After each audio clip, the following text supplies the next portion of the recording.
Hello students, आज हम BSc part 2 के लिए पेपर 2 यानी ऑर्गेनिक केमिस्ट्री के सिलेबस को यहाँ पर हम डिस्कस करेंगे। ऑर्गेनिक केमिस्ट्री में जो हमें पढ़ना है इस पूरे साल में, उसमें सबसे पहला जो चैप्टर है वह है इलेक्ट्रोमैग्नेटिक स्पेक्ट्रम यानी, और उसमें हमें आईआर और यूवी स्पेक्ट्रोस्कोपी इसको डिटेल में पढ़ना है। इलेक्ट्रोमैग्नेटिक स्पेक्ट्रम कितने प्रकार के होते हैं, एब्जॉर्प्शन स्पेक्ट्रा इसमें किस प्रिंसिपल पर आधारित हैं, यूवी और आईआर स्पेक्ट्रोस्कोपी के द्वारा उसकी क्या एप्लीकेशंस हैं, उसमें हमें जो मॉलिक्यूल का स्ट्रक्चर है उसको ज्ञात करने के लिए जो स्पेक्ट्रोस्कोपी है ये बहुत इम्पॉर्टेंट मेथोडोलॉजी है। और थ्योरेटिकल रूप से हम किस प्रकार से किसी भी मॉलिक्यूलर फार्मूला से मॉलिक्यूलर स्ट्रक्चर को डिराइव करके कंफर्म करते हैं, इसके लिए यह एक उपयोगी विधा है। तो कोई भी जो ऑर्गेनिक मॉलिक्यूल है वह हम जानते हैं परमाणुओं से बना है, अणुओं से बना है, और उनमें उपस्थित जो अणु हैं वो किस तरह से अरेंज्ड हैं, कौन से उसमें फंक्शनल ग्रुप प्रेजेंट हैं, इन सब के बारे में यूवी स्पेक्ट्रोस्कोपी में conjugation, concept of chromophore and auxochromes, bathochromic, hypsochromic, hyperchromic और हाइपोक्रोमिक शिफ्ट्स के बारे में हमें इसमें जानना है। आईआर स्पेक्ट्रोस्कोपी में vibrations, Hooke's law, selection rule और बैंड्स अलग अलग, और आईआर स्पेक्ट्रम में जो फिंगरप्रिंट एरिया होते हैं, और फिर फंक्शनल ग्रुप्स का डिटर्मिनेशन, और यूवी और आईआर की एप्लीकेशंस। ये बहुत इम्पॉर्टेंट एक चैप्टर है क्योंकि थर्ड ईयर में इसी से आगे जाकर हम एनएमआर स्पेक्ट्रोस्कोपी के द्वारा उसकी एप्लीकेशंस और उससे स्ट्रक्चर इल्यूसिडेशन को हमें समझना है। इसलिए स्पेक्ट्रम और यूवी और आईआर स्पेक्ट्रोस्कोपी को यहाँ पर हम सबसे पहले चैप्टर के रूप में, एक बहुत महत्वपूर्ण चैप्टर के रूप में हम शुरू करेंगे। इसके बाद हमें ईथर्स और इपॉक्साइड्स के बारे में, उनकी रिएक्शंस, उनकी सिंथेसिस, उनकी प्रॉपर्टीज़, उनका नॉमेनक्लेचर,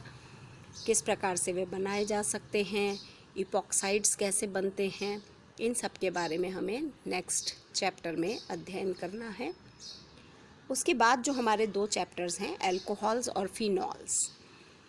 एल्कोहल्स और फिनॉल्स आप 12th में पढ़ कर आए हैं, इनकी बेसिक रिएक्शंस हमने वहाँ पर पढ़ी हैं,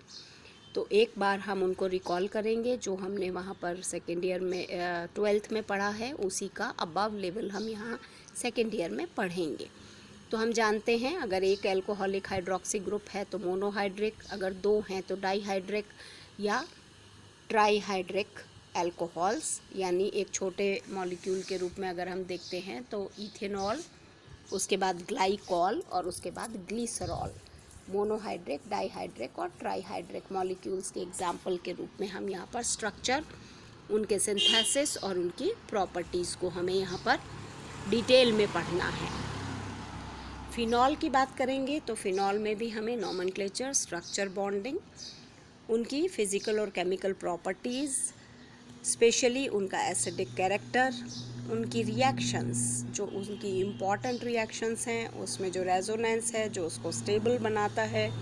उसके aromatic substitution reactions, acylation, carboxylation, mechanisms, कुछ नेम रिएक्शंस की जो बहुत ज़्यादा फेमस रिएक्शंस हैं, फ्रीज रीअरेंजमेंट है, क्लेजन रीअरेंजमेंट है, गाटरमान सिंथेसिस है, ये सब हम पढ़कर भी आए हैं लेडरमाना से, और हमें दोबारा से उनकी मैकेनिज़म्स के साथ में यहाँ पर हमें पढ़ना है। सेकेंड ईयर में केमिस्ट्री, ऑर्गेनिक केमिस्ट्री बहुत इम्पॉर्टेंट इसलिए है कि यहाँ पर हम कोई भी रिएक्शन जो पढ़नी है उसे मैकेनिज़्म के साथ में पढ़ना है,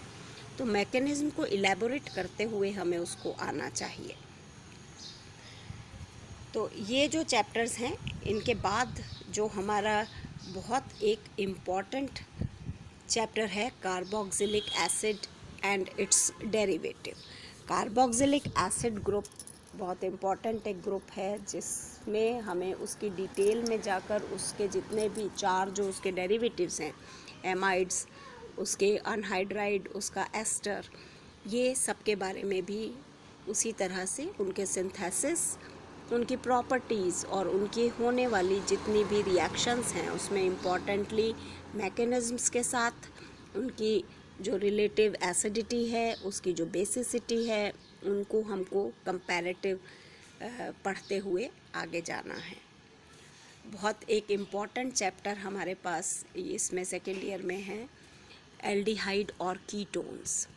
एल्डिहाइड और कीटोन्स की कुछ बेसिक रिएक्शंस हमने पहले 12th में पढ़ी हैं आप लोगों ने, उन सबको हम रिकॉल करेंगे और यहाँ पर हमें बहुत सारी नेम रिएक्शंस विद मैकेनिज्म पढ़नी है। तो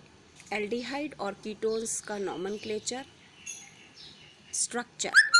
और सिंथेसिस, एल्डिहाइड और कीटोन्स के सिंथेसिस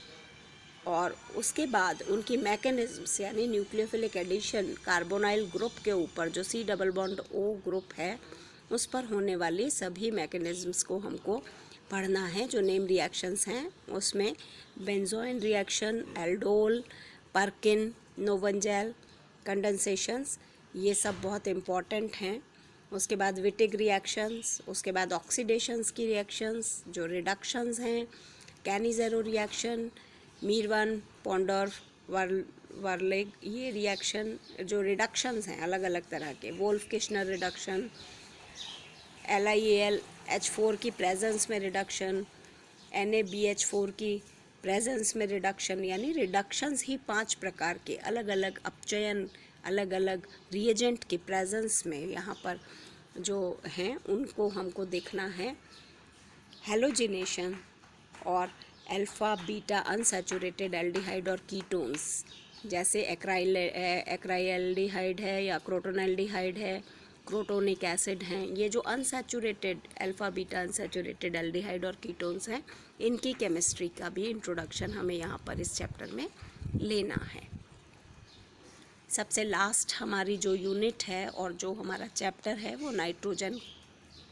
कंटेनिंग ऑर्गेनिक कंपाउंड्स। तो ऐसे ऑर्गेनिक कंपाउंड्स जिसमें नाइट्रोजन एलिमेंट होता है, एटम है वहाँ पर, तो हम जानते हैं कि नाइट्रो कंपाउंड्स जो होते हैं या एमिनो कंपाउंड्स जो होते हैं उन सभी में नाइट्रोजन प्रेजेंट है। तो बहुत सारी नेम रिएक्शंस, उनके बनने की, उनके सिंथेसिस, उनकी प्रॉपर्टीज़, उनकी रिएक्शंस, न्यूक्लियोफिलिक सब्स्टिट्यूशन रिएक्शंस, उनकी मैकेनिज्म्स, इन सभी को हमको यहाँ पर डिटेल में पढ़ना है।